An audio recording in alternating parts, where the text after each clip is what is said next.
শাসিত রাজ্য থেকে বাংলায় কথা বলছে মানে তারা বাংলাদেশি, মানে বাঙালি মানেই বাংলাদেশি, এই কনসেপ্টটা বিজেপির মাথার মধ্যে ঢুকে গেছে। আর রীতিমতো সেই বিজেপির হয়ে দালালি করার জন্য আমাদের এই রাজ্যের বিজেপি নেতারা তাদেরকে সেই প্রজেক্টে সাকসেস করার জন্য তারা এখানে এজেন্ট হিসেবে কাজ করছে।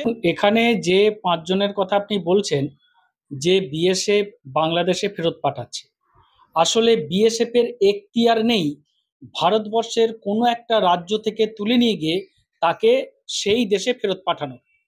এই জিনিসটা করতে গেলে একটা নিয়ম এবং একটা আইন রয়েছে সংবিধানে।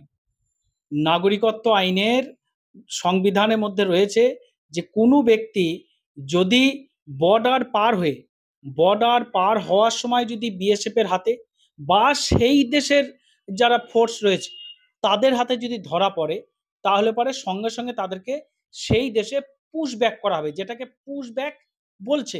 আসলে পুশ ব্যাকটা কি? পুশ ব্যাক হলো ওখান থেকে ঢুকতে যাচ্ছে, এখান থেকে সঙ্গে সঙ্গে ব্যাক করে দিল। আমার ভারতে ঢোকেনি, আমার ভারতে ঢুকতে চাইছিল, কিন্তু সঙ্গে সঙ্গে ওখানে গিয়ে হয় বাংলাদেশের পুলিশ বা আমাদের বিএসএফ তার আগে সঙ্গে সঙ্গে ওখানে ব্যাক করে দিল, অর্থাৎ ঠেলে আবার বাংলাদেশ পাঠিয়ে দিল। মাথায় রাখতে হবে, পুশ ব্যাক যদি করতে হয় তাহলে পুশ ব্যাকের ক্ষেত্রে কিন্তু কোন দেশে আসছে না, কোনো দেশে আসছে না, অর্থাৎ বর্ডারেই ধরা পড়ছে। আর পুশ ব্যাকের ক্ষেত্রে কোথায় তোমার বাড়ি, কি বৃত্তান্ত, এই সমস্ত জিনিস তার লাগছে না, কোনো কোর্টের অর্ডারও লাগছে না।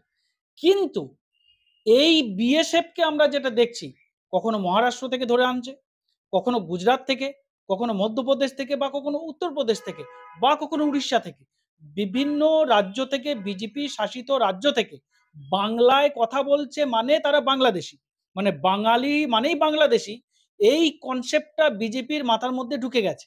আর রীতিমতো সেই বিজেপির হয়ে দালালি করার জন্য আমাদের এই রাজ্যের বিজেপি নেতারা তাদেরকে সেই প্রজেক্টে সাকসেস করার জন্য তারা এখানে এজেন্ট হিসেবে কাজ করছে, যাতে বাংলা ভাষীদের এই রাজ্য থেকে দূর করে দিয়ে যাতে অন্য দেশে ফেরত পাঠানো হয়, ফেরত পাঠানো নয়, পাঠিয়ে দেওয়া হয়।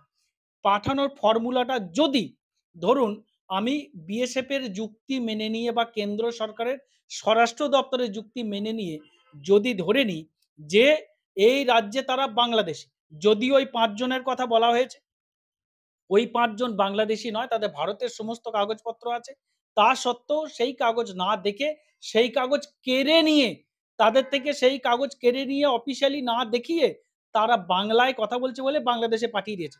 কিন্তু যদি ধরুন সত্যি সত্যিই বাংলাদেশি হয়, তাহলেও কিন্তু বিএসএফ এইভাবে বাংলাদেশে ফেরত পাঠাতে পারে না।